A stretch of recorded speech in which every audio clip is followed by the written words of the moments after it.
Welcome to the REI Diamonds Show with Dan Breslin, your source for real estate investment jewels of wisdom.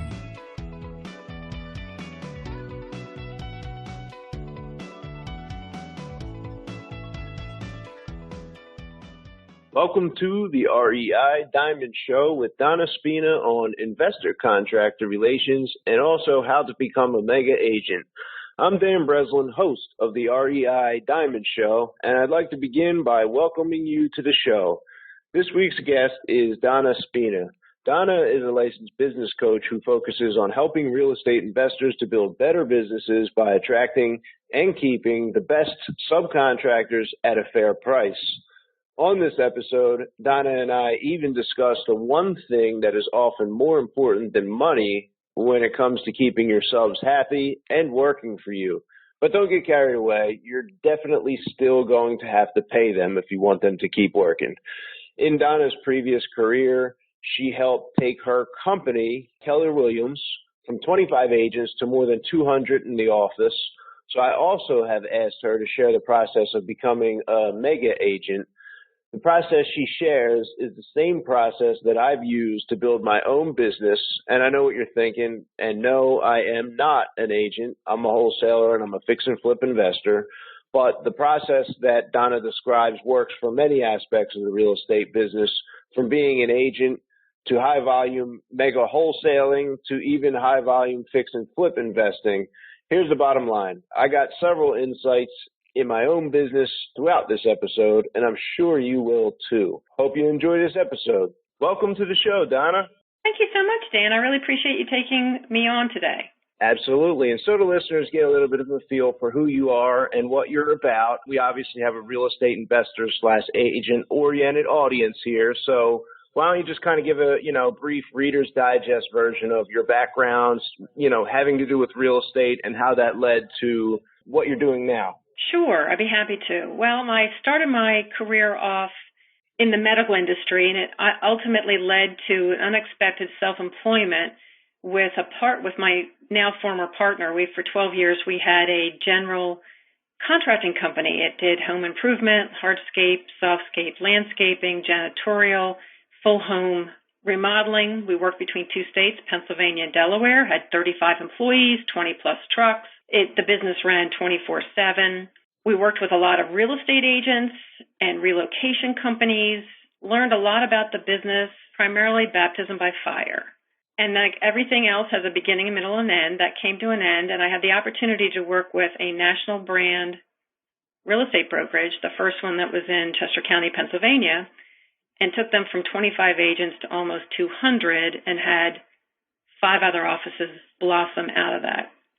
At the time I started with that brand, they were about 7th nationally, and now they've been number 1 the past couple of years, a name called Keller. Probably your listeners have heard of that. But it was between my self-employment years and the times I worked with the real estate organizations that I developed my coaching chops, so to speak, where I never came across an individual who said when they were a child they wanted to grow up to become a real estate investor or a real estate agent. It usually was their second or third career in their life. And that's working with them to identify themselves in these new shoes, so to speak, was my favorite part of the job, and meeting people of diverse backgrounds. So real estate is cyclic, as we all know, and the boom came and the crash followed. And then it was time for me to reinvent myself. And I made the conscious decision to go into coaching full time. So I became credentialed through the International Coach Federation, which is a governing body of the profession. And I work with small business owners, entrepreneurs, but I love this particular one niche I'm currently more active in, and that's my real estate investors. And the real estate investors tend to be real estate agents or brokers. They have their own agency. They fix properties. They flip properties. They have a property management division. But they also need what I view as business organizational skills, personal leadership skills, and most importantly, how to use communication in an effective way with their subcontractors. So that's the long and the short of my professional career. This is interesting. So you and I had talked about our outline and how we want to, talk about a few topics on this call. And I know that the first one that we discussed was, investor / contractor relationships. And this is something, Donna, so I've been in the business for 10 years. And I remember when I got into business, the biggest hurdle, which is a big hurdle for a lot of people who are either dreaming of getting into the real estate business or who are recently in the real estate business, or even after you're in there for a while, it's like, where do I get all the money to flip all these houses and try to do volume? And that was always what I thought. If you had the money, you could just go out and hire the contractors. And I really minimized in my mind the investor contractor relationship and the communication and just like viewing that as a deep science, the way I view sales. So I came from a sales background. I know there's a lot of people who are in sales that listen to our show here. And, people who are not successful in sales think, oh, you just go out there and you just write up the sale. I mean, what could be so hard about that? It's so easy. I could do that if I had to. But then those who are successful know that there's like a scientific, psychological approach. There's just a depth of knowledge and wisdom that's available to be implemented in order to become successful. So do you think we could kind of talk about how the investor and the contractor in that relationship should maybe be defined, or you tell me how that should be approached properly from a real estate investor who's going to, let's say, buy a house, fix it up, and then resell it? Great question, and thanks for sharing that personal insight of yours too, Dan. I learned something when I was in business for those 12 years, and I didn't appreciate what I had learned until later in life when I would be talking to my real estate investors or real estate agents when they would be frustrated that post-home inspection time when getting contractors out to do specific work so the property could go to settlement. So you made me flash back to how I handled my subs, even and my employees as well when I had my business. I talked to them as people. I helped them understand what their role was in the process and gave them great insight as to what they were walking into and how to handle themselves. They appreciated that. And the reason why I did that is I noticed that tradespeople work with their hands, and my customers, and many of which were high net worth customers, sadly would treat them as if they had nothing between their ears. That upset me. I knew that my employees value, and I didn't want them to feel demoralized in any way. So let's fast forward now to the real estate investor. You're right. They get the money. They think they can just orchestrate a team of people to come in, wham, bam, get the house done, get it flipped, or get the tenant in there, and then move on to the next project. But have you ever heard of the show called The Profit, Dan? I have. I'm embarrassed to say I haven't watched it yet, though, Donna, although it's on my list. Okay. The gentleman that is the star, so to speak, of that movie, his name is Marcus Lebanese, and he's the CEO of Camping World, which is a $1.5 billion company. He's a serial entrepreneur investor, and he's the host of the show. What he does is he goes in to these almost failing businesses and he resurrects them. But his philosophy is key. His success is built on people, product, and process. So notice he uses the term people first. So my philosophy with real estate investors is, in order to have an effective team, they have to understand all of the subcontractors they have on the team and go through a significant hiring process to access them. I've heard so many times that all the real estate agents and the real estate investors want is these contractors to show up and do the work. But there's so much more to it than that. If you put them through a hiring process and learn how to attract the best, how to assess the best, how to interview them, and then select them, to develop this team that can work well together to improve profitability, productivity, and reduce the stress of the investor, that to me is key. Then you take that same team and you move them from project to project. That's part of what would make the real estate investor's life so much more fulfilling and rewarding. At the same time, helping to develop these contractors, not just from their talents, but also working with them in a standpoint where the real estate investor, as the real estate investor becomes a better boss, better leader, they drip that onto the subcontractor who takes their own business to better levels as well. So it creates a triple win situation for everybody. So how would you go about, what what value, let's say we're going to drop like a big golden nugget here. What could somebody listening, if they're an investor fixing and flipping houses, what would be the approach to find an electrician on a job that they're looking for right now? Do you have a couple of questions they should ask? Is there a place, a hiring process? I mean, you had 35 employees. There must have been at least a handful of successful ones, if not many successful ones that came and gone over the years, and you've had to develop some way of attracting them, right, Donna? Well, you can do the traditional advertisement routes, or you go through affiliated industries that you might have close relationships with. It could be your mortgage company. It could be another real estate agent. It could be your church, where you put the feelers out that way to find people. But I find that it starts with the real estate investor themselves has to create the mindset where they understand the value of their sub beyond just their ability to use tools, to do the wiring, to do the plumbing, to do the carpentry work. So it really does start with the mindset of the entrepreneur, of the real estate investor, developing their own leadership and communication skills. And it also helps, they need to understand, do they want a company in which they just own their job, or do they want an organization? And what I mean by an organization is they're at the top and they have to develop layers beneath them so that they don't look helter-skelter in front of their subcontractors. And they have to understand what type of culture or value system their company or organization has. This way, it's in alignment with the contractors they hire. I just did a talk last week at DIG, and we talked about this, hiring of contractors. And what I had the real estate investors do is reflect back on when they themselves were an employee.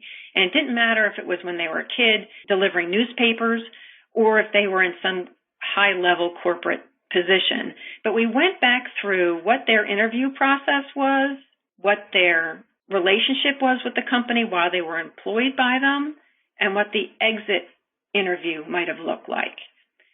Often the interview process was multifold. I know when I got my first job with Keller Williams, I had to go through 6 interviews. That's a pretty selective process, yes. Now, you may not do that in the real estate investment world, but it validates the fact that that first interview isn't enough. Then I asked them what their bosses were like. What were their bosses that they admired were like? What were the traits? And what were the traits they didn't admire?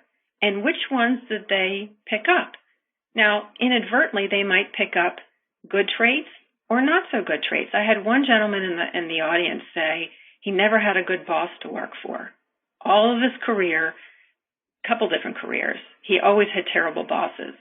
And at this moment in time, as he runs his real estate investment business, he really has a negative attitude toward people in general, and because he's so disappointed by them. And I can't help but feel as though he's been exposed to so many bad examples that he too just might be a bad example as well. And that's the reason why he has so much of a revolving door with, a potential reason why he has such a revolving door with subs. So we explored that. What was good about your jobs? What was not so good about your jobs? This is a critical point. The most learning happens at the exit interview. Now, larger companies usually do that. They want to know why you're leaving the company, what made you want to take the next job. And although there's a litany of questions you can ask, what it boils down to, what didn't we deliver? What did we not meet of your needs? Sometimes you just hit a glass ceiling with a company and you have to move on. However, there's white papers and research done that people don't leave companies, they leave people.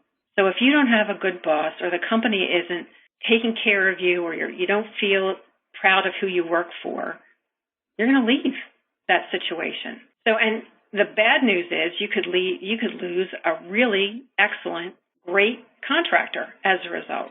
So part of the process of attracting is some traditional methods, some networking methods, multiple interviews, and then making sure that the individual that you're going to hire aligns with the value system and the way and the environment or culture in which you run your business. But if you don't have all those things set up, then just reaching across the table to see if the other individual has a pulse, and that's the qualification for hiring, is potentially a situation for disaster in terms of a employer-employee relationship or real estate investor 1099 relationship.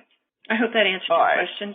It did, and I want to take off the gloves, and I don't want to be, and I know you may not be capable of doing that because I understand where you're from. I want to go in two directions here, and I want it to be like the uncensored version. I want to hear on one side a few examples of values or good values that maybe, let's say, Donna, I never gave any thought to it. I said values, that's fine. The only value I see is the after repair value of $320,000, and the cash value is $85,000 because I need to put $75,000, whatever it is. Those are the only values that I've ever cared about as a real estate investor. Now you're saying, well, I need a value system, and I'm thinking, well, what the hell are these good values to begin with? Like, I think I've been a good person, and I view myself as a good person over all these years, but maybe there is some level of self-deception in my own operating paradigm of my own mindset. And maybe there's some certain values that I should identify. Could you help me identify those and give a few examples of what would be maybe a good quality value system that somebody like, Marcus on The Profit would exhibit in his culture? Sure. Value systems, it starts off with authenticity. Being a transparent real estate investor / leader of the group so that you can develop trust with the people you work with. Too often I hear contractors say, oh gosh, real estate investors, they just beat us up for the cheapest price and then they don't pay us. That's not, and then if you're working, usually real estate investors are working in a specific geographic region, and bad news travels pretty fast. I just had a real estate investor tell me last night at a meeting that he is having a hard time getting, I think it was an electrician, on this particular project. And he's been around a number of years. He works a specific geographic area. And I just came short of asking him, after all these years, why don't you have a routine electrician that you're working with regularly? And I could only assume that he's burned some bridges along the way. So that's where you can speak that I have integrity, or I'm going to always pay you type as an example. But then if you don't follow through, you're not being true to the value. So you have to not just talk the talk, you have to walk the talk. Another situation is, and I've had clients that are real estate investors, they have a hard time showing appreciation. So in a genuine way, for someone dropping another job to run and help them out of an emergency. It's also been shown that people will stay with a job not because of what they're paid, but because they feel appreciated.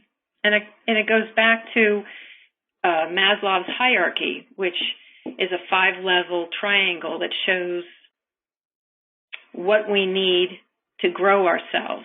We need the basics before we can get into a higher level of self-awareness. So if you don't feel appreciated, you don't feel safe working with who you're working with, you're not going to perform at your best, and you're not going to stay. So establishing values that are written somewhere, that you communicate with the people you work with, and then you also embody them for the consistency purposes, you're right. I call it your goal in life, Dan, or most real estate investors, is to attain the most profit as possible on a project. So you're money driven, and that's okay. But along the way, there's a deeper purpose for that. And when you as a real estate investor identify that, that's where you can start to source where your value system is. It could be money represents security to you. And so if you're hiring a contractor, they want to feel as though that you're going to be around a while and they can count on you for business, even if they have business outside of you. So it's circular. It starts with the real estate investor understanding these things about themselves, their great vision for their company, the values attached to it, so that they can properly impart that to people that work with them. Okay, so that's a good point. So authenticity, I got integrity as a second one, showing genuine appreciation. And when you said integrity, you said, hey, I'm always getting paid. And it took me back. So I've worked with different groups, organizations, et cetera, over the years. And I have several partners even now. One of the things, I do a lot of deals, Donna, based on a handshake. Hey, we're flipping this house together. Okay, great. Okay, I need $20,000 wired here for construction. Okay, great. And there's not contracts, and it's not all nailed down in details and attorneys and all that. We're moving too fast and doing too many deals for that with these people. And these people turn around and they send that check when the profit comes, and I trust these people and I'm getting paid. And I remember working for one group a few years back, and this was probably 2009, 10, maybe 2010. So the economy was still pretty rough. And one of the things I noticed about the group that I was working with was one of the partners would carry around like 5, 6, 7 checkbooks because there were multiple holding companies. And he would drive around on a, Wednesday, Thursday, whatever day of the week it was, his promise to the contractors, this partner of mine, was to pay them immediately. And I'd watch him pull that checkbook out to pay these guys. And I know that that's a really important thing because a lot of contractors they're working for us, are profit oriented. We need the best price. They're doing the work for us, and, they're living check to check, a lot of them. And they're like, they need to go cash that check immediately in order to put food on the table that night. Always paying the people as fast as possible is definitely something that I can agree with and say, okay, great. We do that. We strive to do that. I'm embarrassed if for some reason an invoice goes unpaid for a week or two and I need a second phone call. It's like, that's not who I'd view myself as, for sure. So when I said taking the gloves off, I was thinking to myself, here comes the second part of the question. Give us some examples of negative values or some stories, if you could. And I might have one or two to share myself that are a turnoff to people. And when people act in this certain way or they stand for this certain thing, it's just not really good. And maybe they don't stand for it intentionally, but it's a lack of things on the other side that kind of drives people away. Could you give us maybe one or two examples of the flip side of that? Do you mean the subcontractors drive them away? Or are you talking about customers? Could you clarify that, Dan? The note I wrote down was negative value system. So Marcus on the profit probably has positive values, and he probably lives that way and treats the cashier the same way he's treating the people in his own business. The cashier at the grocery store that he does not own, he's probably treating them no matter what with a certain set of values because that's the person he is. So it could be, in the context of the investor/contractor relationship. Matter of fact, let's keep it in the context of the investor/contractor relationship. What would be some negative things that could take place that would reflect a negative value system that maybe if I had this operating in my own, I'd want to remove that, Donna? Yes. You just made me think about a builder that I worked for years ago. She would promise the homeowners a litany of things to build a new house with her and her company, but then she wouldn't deliver. And then she hired our company to do, the walkthrough punch list. And I would hear the homeowners endlessly complaining about the perks they were supposed to get this development off the ground, and it wasn't delivered. Now that to me is totally out of integrity. Because as you know, when people buy homes, that is the largest single investment they'll make in their lives. And it's not only just an insult against good business practices, but it's just swindling people into making decisions that if they knew the truth, they would not make. And the other situation with this particular builder is for her to write you a check on the spot, she would reduce your invoice. I'll give you a specific example. I submitted an invoice to her for about $5,300. She wrote me a check out for $5,000. When I questioned why it was shorted, she said, because I'm doing it right now. Oh, and by the way, the invoice was a couple of weeks old already. So that's the first example that came to mind.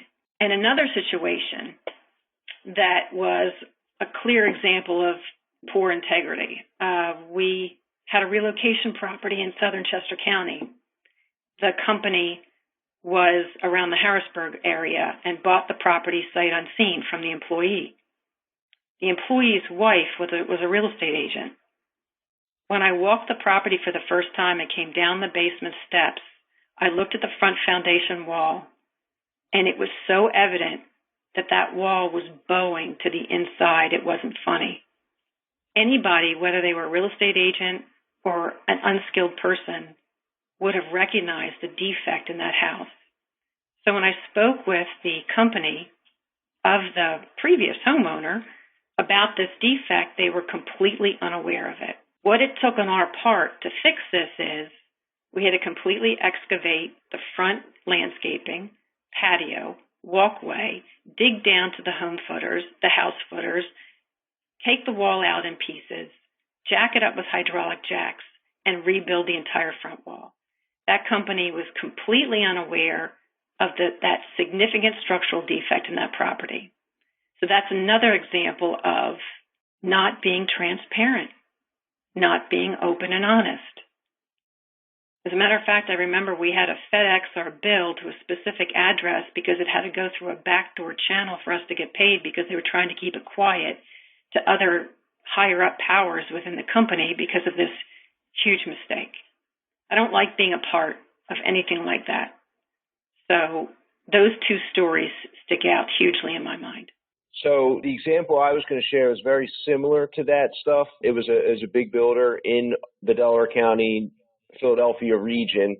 And I remember hearing this, third party, and it was as the market was changing, and I'm sure there were bank draws not coming, and I'm sure there was like a story maybe behind it. But the contractor had done the work for the developer, a large amount of work, a bankruptcy size amount of work for that company to pay out his own employees. And the developer basically was not answering his calls, like you said, letting the clock run 30, 60 days.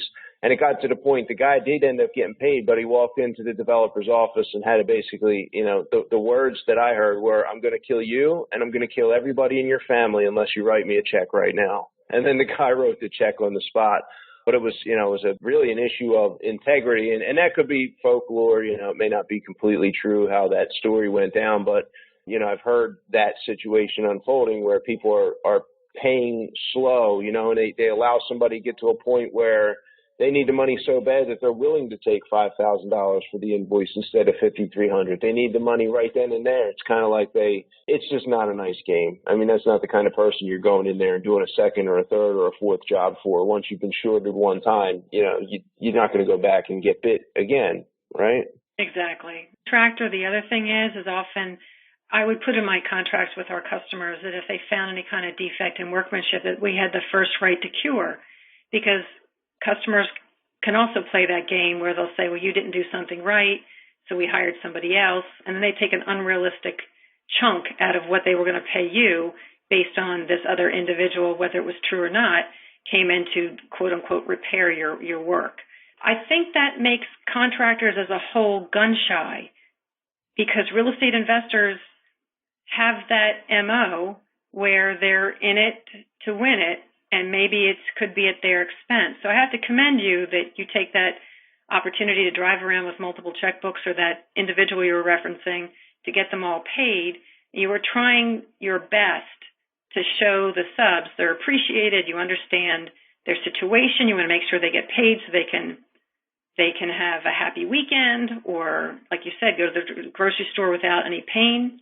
But the remodeling industry, the contracting industry as a whole, needs a general overhaul itself because of all of these stories that you and I just shared along the way. So me as an investor, and we're flipping properties on a regular basis, and we're keeping our subs close, and we're changing them out. It's like we're always in that fight, not a fight, but a struggle with the marketplace. As the market gets better and people are spending more money and they're doing their own retail renovations, many times the subs have higher paying jobs that they can go work on rather than come work for me.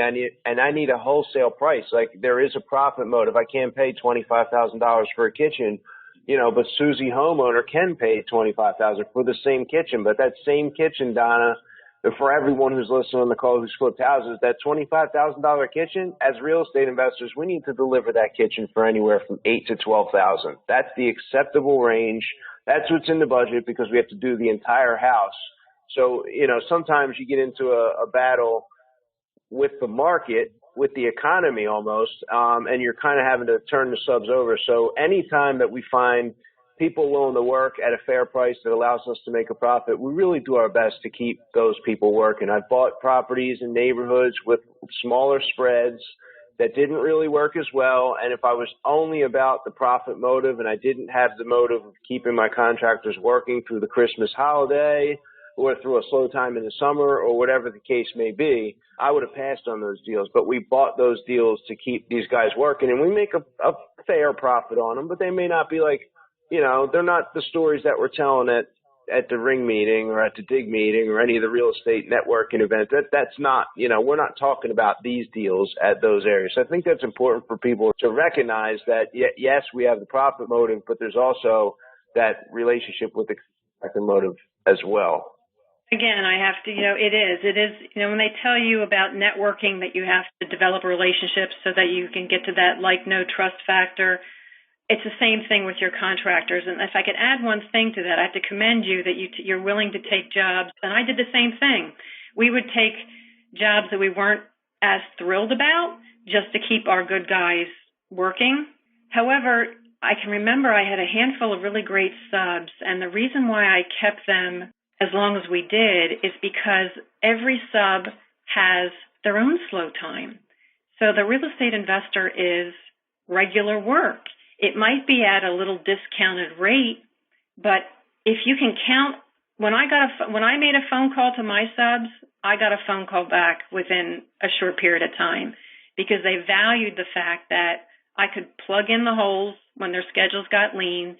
They got paid quickly. So I think you have to develop that mindset that not everything can be as rosy. Granted, the retail could be twice the price, but then you run into there's two situations you're talking about here. When you're working retail, there's a high emotional attachment to the money. Working with a real estate investor is a hybrid of retail and commercial. You have an emotional attachment to the money, but it's in a different type of emotional attachment to the money. When you cross the line with a residential retail customer, they have no problem chopping a few $1,000s off the bill because they know that you won't necessarily take them to small claims court or hire an attorney because you'll spend the money that they didn't pay you in those fees. So they got you.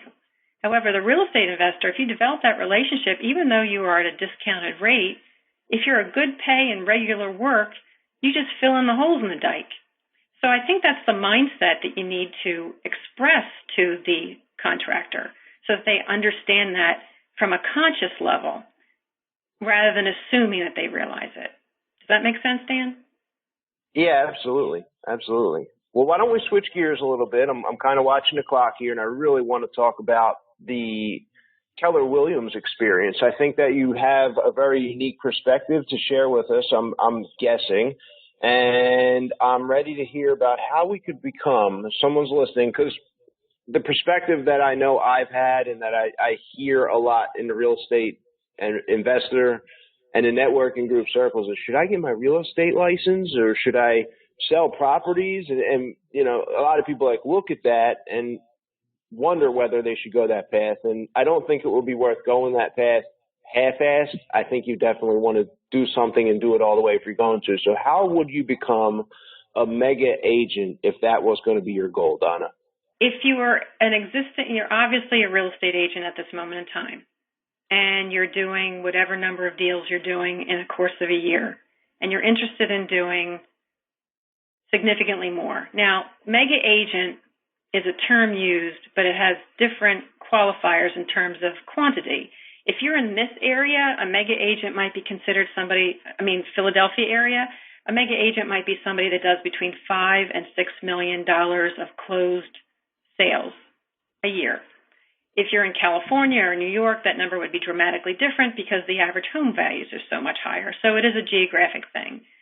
So let's base it out of Pennsylvania where I am. When you get to the $5 or $6 million stage in being a mega agent, or when you want to grow to that, this is what I saw my realtors having issues with.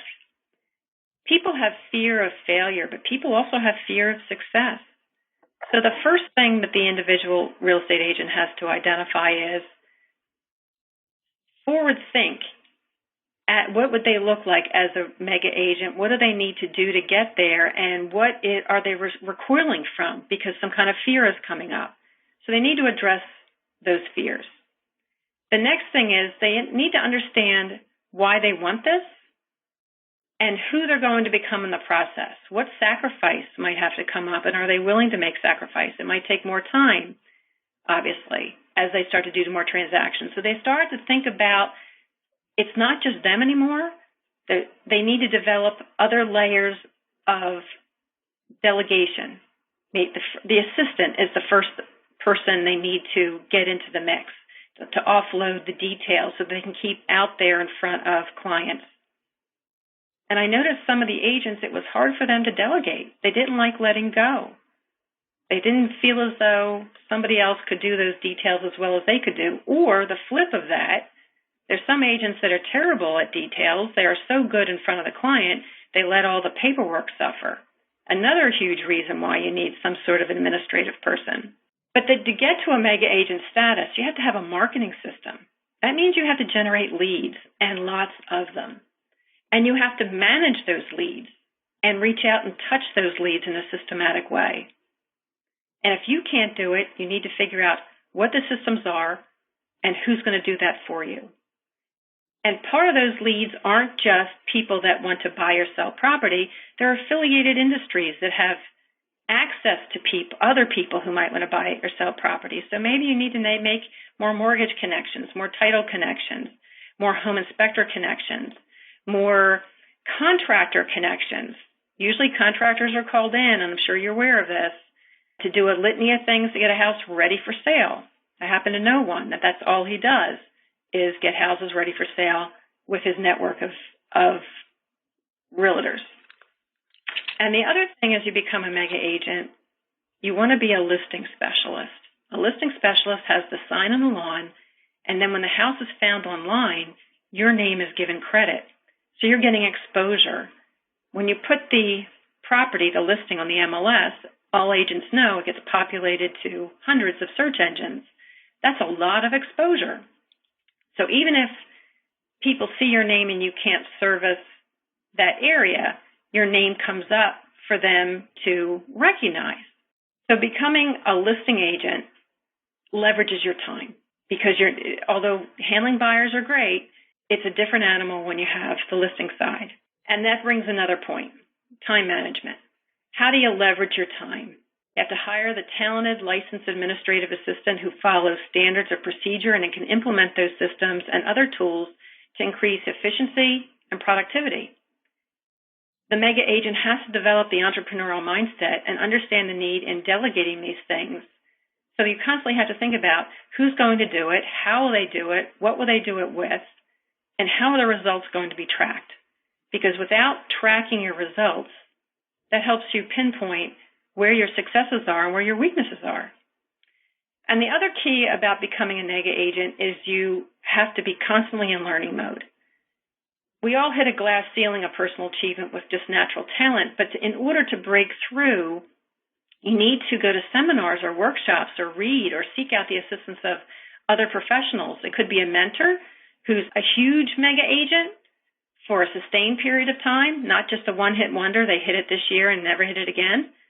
You might need a coach or a consultant to help you with personal leadership, communication, and business organizational skills. Being a mega agent means you're going to have to do things that scare you a little bit. You're stretching yourself. You're not in your comfort zone anymore. You have to get comfortable with being uncomfortable. And the other thing is there's thousands of realtors out there. You have to figure out what sets you apart from other realtors. And that could be you have a higher level of customer service or you have a more consistent creative marketing program. There's a lot of facets that go into building a realtor from an entry-level or early-level realtor to a mega agent status and then sustain it. But the big thing is, too, Dan, during the course of all of this, again, that thing with values has to come up and how you're going to take care of yourself in the process. Because building a business is a lot of work, and you have to take care of your health and well-being along the way. And that's another piece of it. Yeah, you mentioned, what does that look like? I don't know if you meant it this way. And I remember I ran into a gentleman, and he was a coach, in 2011. And I was humbled as the market crashed, during that time. And I had to fight my way back, from the brink of bankruptcy at that point in time and pay off all those old debts and dig my way back out of the hole that I got myself in as the market changed last time around. And I remember we're standing outside of a networking event and he said, well, what do you want to do? And I was like, well, I want to, flip houses and flip contracts. And he's like, well, how many? And I had this number. I thought if I could just do 23 deals in 12 months, I would be like, okay. And at the time I was, barely stitching along doing one deal a month, flip a contract, flip a house. The house flip would take 5-6 months, very slow pace at the time. And he said, what would that look like? And the only visualization I had at that point in time that I could come up with was I just saw like my filing cabinet, the rack full with like 23 manila folders stuffed full of papers. I thought, oh, that's what it looks like. It's a lot of work. There's a lot of paperwork. There's a lot of calls. And I like saw the vision and we did like way more. I ended up doing, 30, 35, something like that in that following 12-month period. But I remember having that like revelation that changed my belief and like a different, sense of clarity. But as you described all the things for real estate agents, I would say that it's almost the identical thing that we've done here at Diamond Equity Investments, where we're a high volume wholesale/flip company. And it's the same thing. We've hired the assistant. We have massive marketing systems in place. We're sending, 30,000 letters per month out in the variety of markets that we're in. Now we're at the point where time management's becoming more important and trying to track our results because we have so much data and so much information. It's like, well, how well are we doing? Is our focus where it needs to be? And I think we're at that, that growing point ourselves where it's time to get some other insight as far as the observation. You mentioned constantly in learning mode, and I'm still always reading books and always looking for another little piece, another little edge.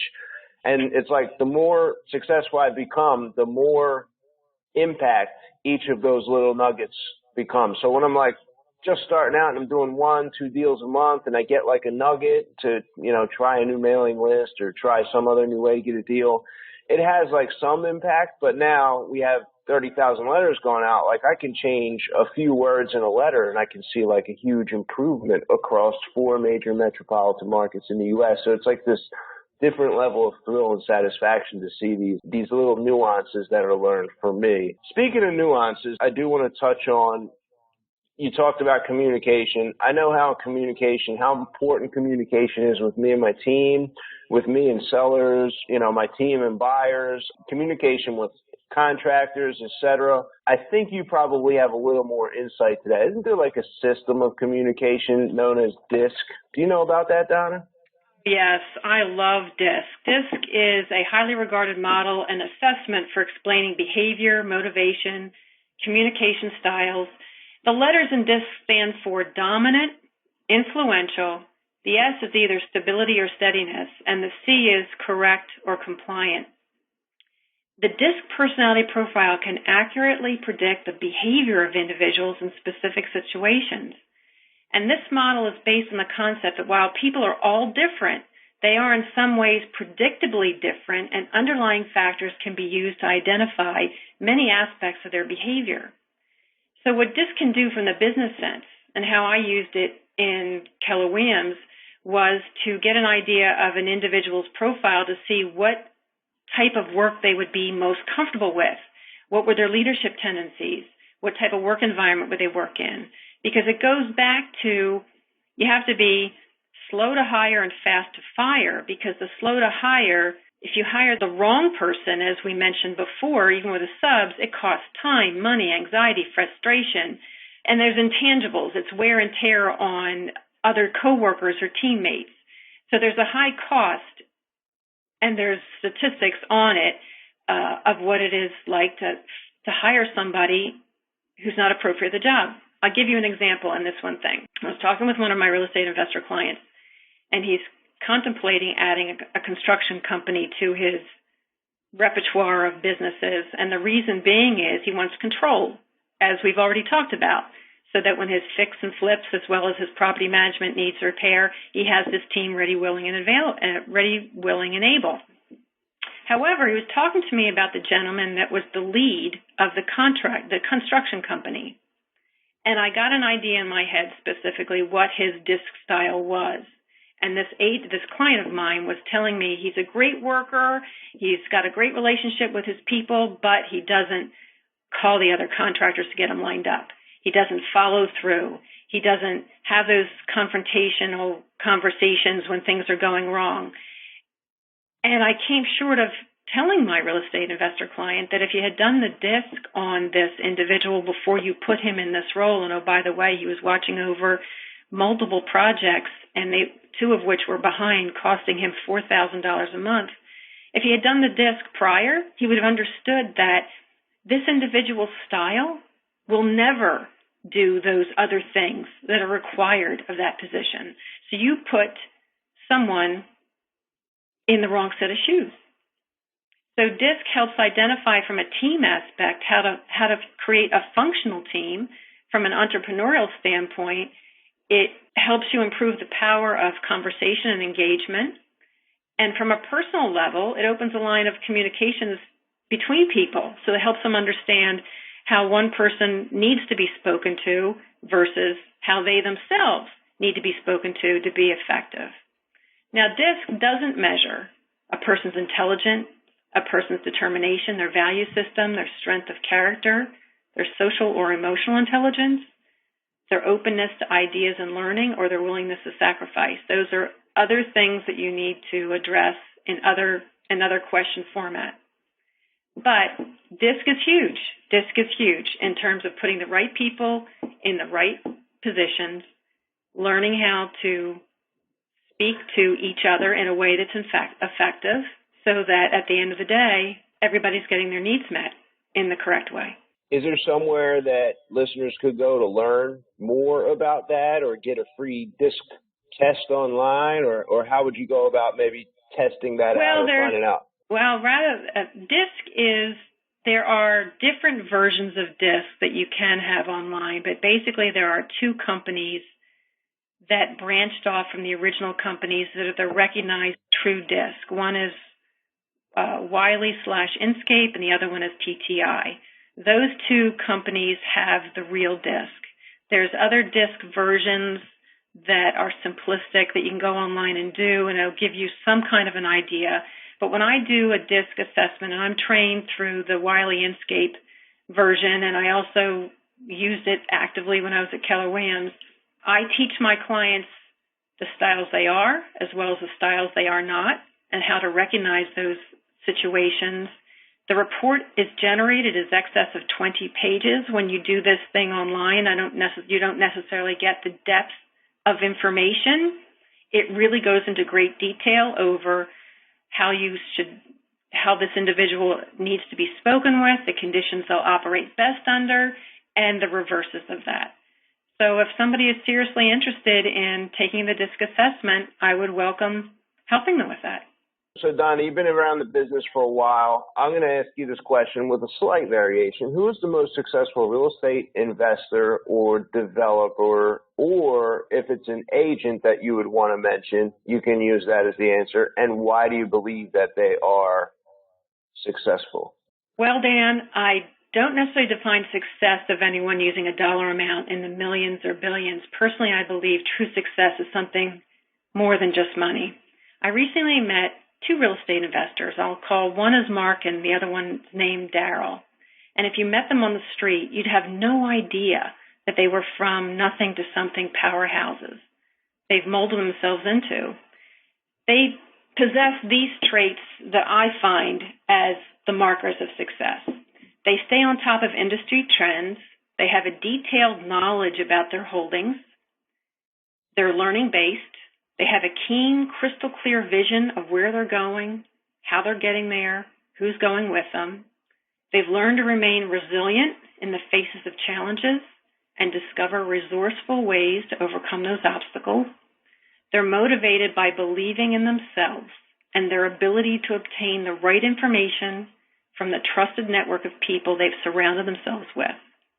They both come from a place of integrity.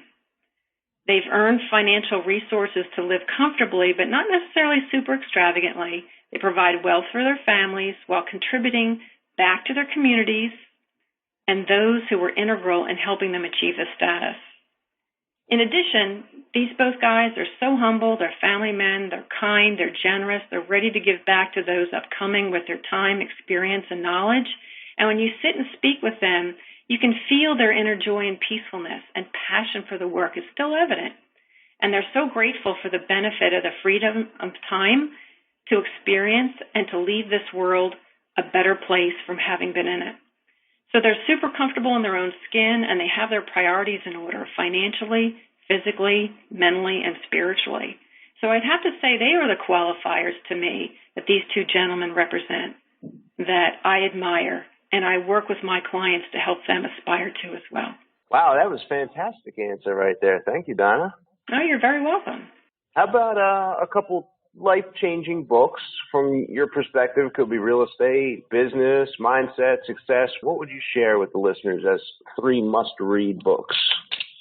Well, for real estate agents, it would be Gary Keller's MREA, Millionaire Real Estate Agent book. That's gotten huge notoriety. However, I find that How to Win Friends and Influence People by Dale Carnegie, it's commonsensical, but we need to be reminded of those key points.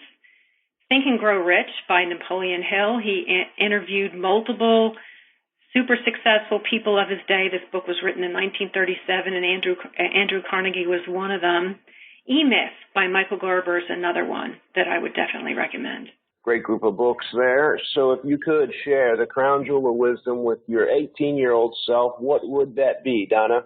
Well, when I was a kid growing up, I set goals for myself, and I was always achieving them. But then I came to a crossroads where I set a goal and I didn't meet it, and I didn't know what to do. I really felt lost. So now I've learned that Plan A is really easy to formulate, but you have to be prepared for the unexpected when you get diverted. So it's critically important to become the master of Plan B. That's what I would tell my 18-year-old self. And if anybody'd like to get more information about you, would you like to share some contact information, email, website, anything like that, Donna? Sure. You're welcome to get more information about me on my website. It's coachingindeed.com. I am happy to supply your listeners with a tool. I call it Build It Better. It talks about the differences between a company and an organization and the different layers and how to have a Plan A and a Plan B in terms of your contractors for all the different types of specialties that come up during the course of a fix or flip. So if you're interested in getting that or any other questions, you can email me at coachingindeed@gmail.com. And if you're interested in this handout, just put Build It Better in the subject line, and I'd be happy to send it off. All right. Do I actually have to send you one myself, or will you send me an email with that, Donna, when we wrap up? I would be happy to give you one. I'll make a note of it. Dan needs to Build It Better. Okay. Cool. Looking forward to it. Well, Donna, this was a great episode. I got several pages of notes here and a couple takeaways myself, so I really appreciate you coming on the show and sharing of your time and wisdom. Oh, Dan, the pleasure was all mine. I love learning about you and hearing about your struggles. I admire you for rising up from them. And thank you so much for your time and attention to this. And I wish you all the best. And if there's anything I can do to help, please let me know. And thank you for listening to this episode of the REI Diamond Show. Are you looking for super cheap, super profitable deals in one of our 4 major U.S. markets? I currently provide deals in Philadelphia, Chicago, Atlanta, and the Tampa Bay area in Florida. You can view all of my available deals by going to www.reidiamonds.com and clicking Available Deals at the top of the page. You can also submit deals you have for sale there as well. I am currently buying houses or buildings that I can renovate and either resell or hold for a profit, subdividable land, and multiple lot infill new construction opportunities in Philadelphia, Chicago, Florida, and Atlanta. That website again is www.reidiamonds.com. And finally, I'd like to ask a favor from you. If you have been enjoying the show, I'd like you to post a review in either iTunes or Google Play. It helps us with the ratings, and I do personally appreciate the feedback. And if you ever have certain questions or topics you'd like discussed on a future episode, or if you have a guest suggestion, somebody that you'd like me to invite onto the show, contact me by clicking on the Contact Dan link at www.reidiamonds.com. And I'm done. Dan Breslin here. I'll catch you on next week's episode. Thank you for listening to this episode of the REI Diamonds Show with Dan Breslin. To receive email notifications of new weekly episodes, sign up at www.reidiamonds.com.